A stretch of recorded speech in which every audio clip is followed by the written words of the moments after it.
ओम शांति। आज की तारीख है 8 जनवरी 2022। बाबा ने कहा, आज मीठे बच्चे ज्ञान रत्नों को धारण कर रूहानी हॉस्पिटल यूनिवर्सिटी खोलते जाओ, जिससे सबको हेल्थ वेल्थ मिले। प्रश्न दिया है, बाप का कौन सा कर्तव्य कोई भी मनुष्य आत्मा नहीं कर सकती है?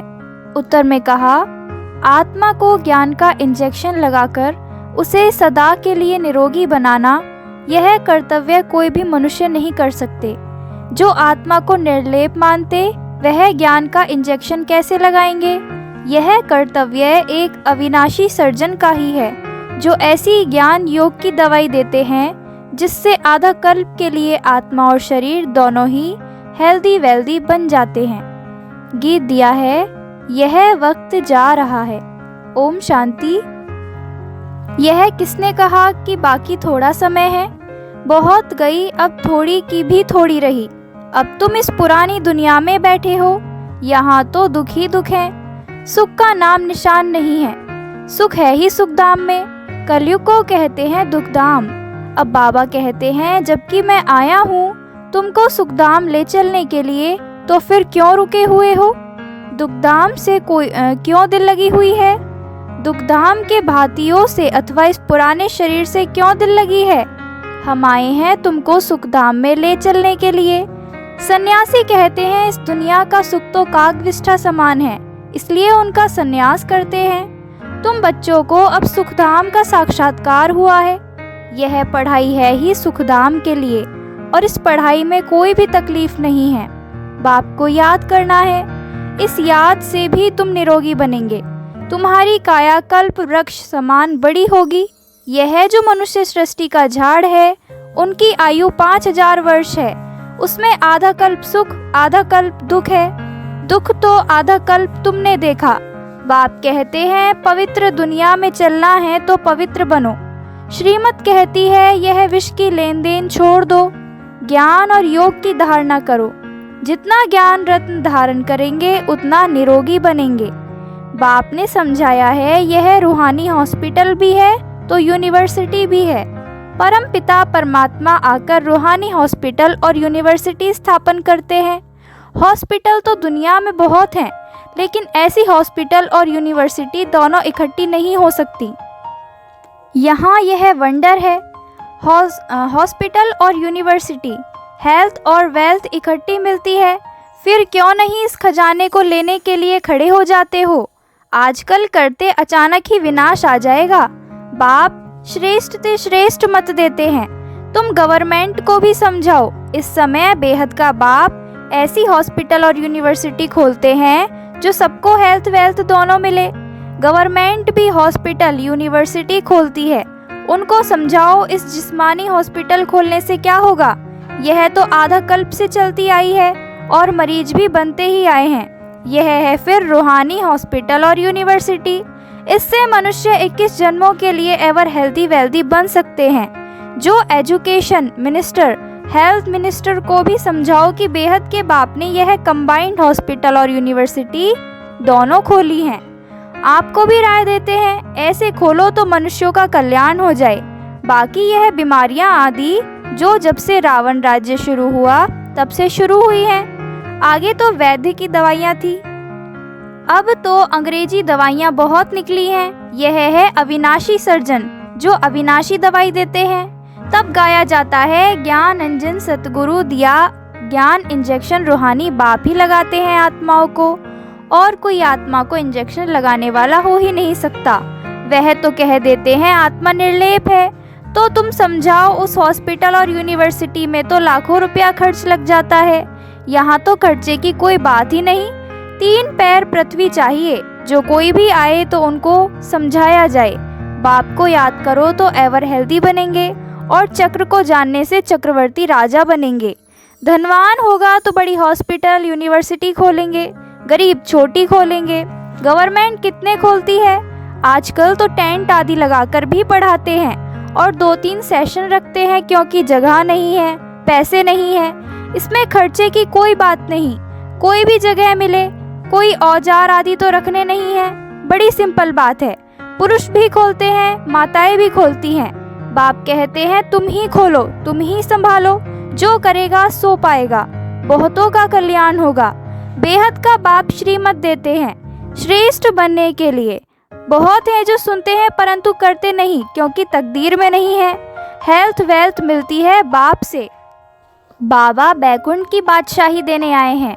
हीरे जवाहरातों के महल मिलेंगे। भारत में ही लक्ष्मी नारायण का राज्य था, जरूर उन्हों को बाप ने वर्षा दिया होगा। अभी तो कलयुग में दुख ही दुख है, फिर सतयुग की स्थापना मुझे ही करनी है। मनुष्य कोई हॉस्पिटल आदि खोलते हैं तो उद्घाटन करते हैं। बाप कहते हैं मैं स्वर्ग का उद्घाटन करता हूँ। अब तुम श्रीमत पर स्वर्ग के लायक बनो। कल्प कल्प तुम लायक बनते हो, यह नई बात नहीं है। देखा जाता है गरीब बहुत आते हैं। बाबा भी कहते हैं मैं गरीब निवाज हूँ। साहूकारों के पास धन बहुत है, इसलिए वह समझते हैं हम स्वर्ग में बैठे हैं। भारत गरीब है, उनमें भी जो अधिक गरीब हैं उन्हों को ही बाप उठाते हैं। साहूकार तो नींद में सोए पड़े हैं। कितना ज्ञान और योग बाबा सिखलाते हैं। तीसरा नेत्र भी बाबा ही देते हैं, जिससे तुम सारे चक्र को जान जाते हो। बाकी सब घोर अंधियारे में हैं। ड्रामा के आदि मध्य अंत का किसको भी पता नहीं है।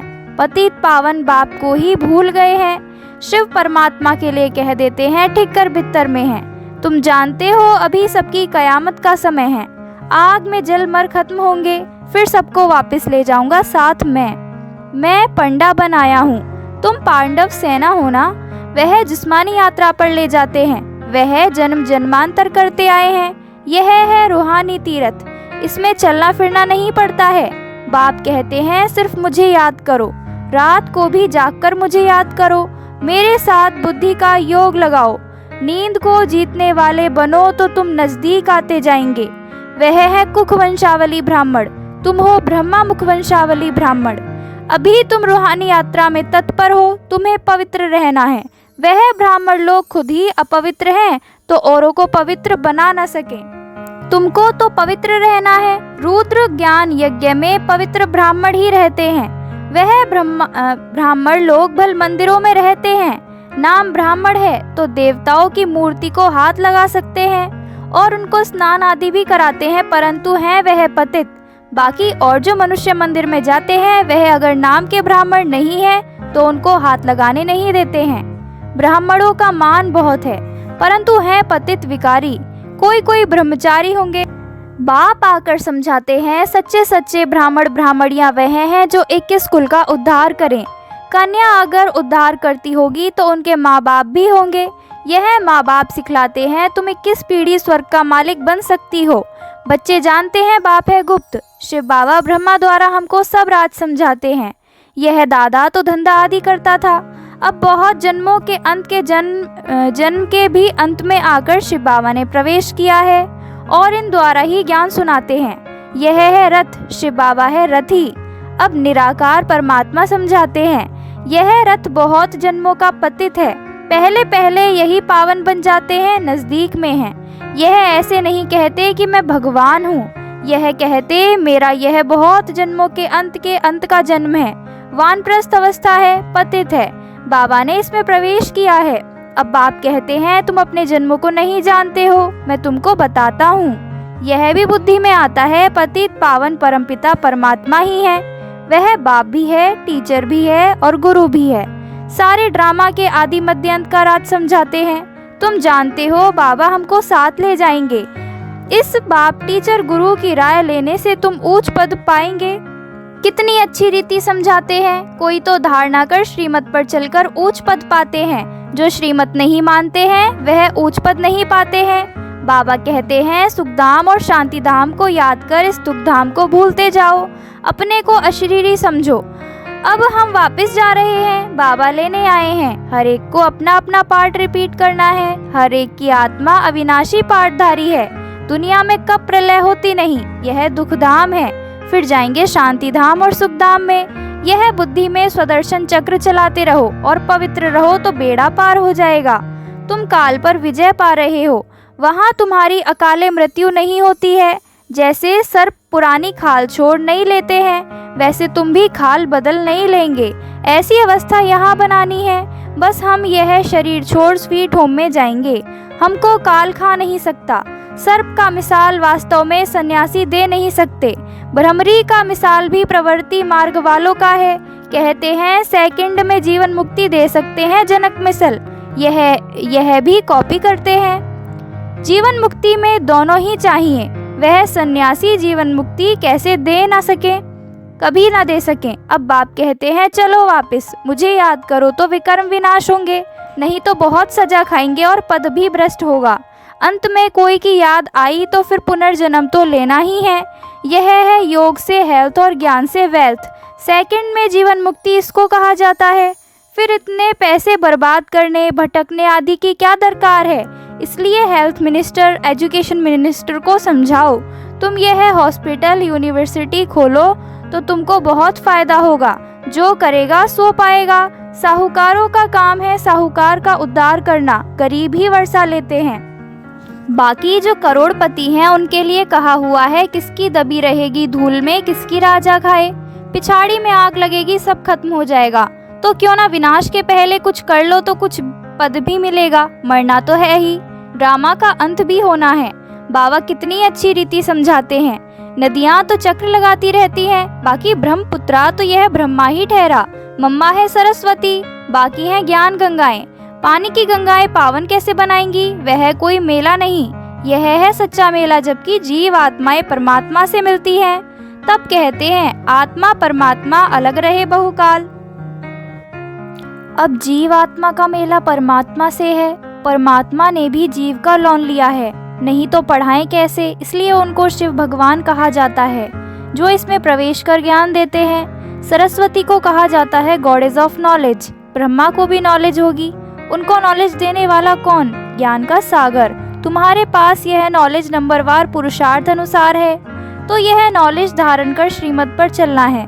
सारा मदार पवित्रता पर है, इस पर ही अबलाओं पर अत्याचार होते हैं। द्रौपदी ने पुकारा है, सहन करते करते 21 जन्मों के लिए नगन होने से बच जाती है।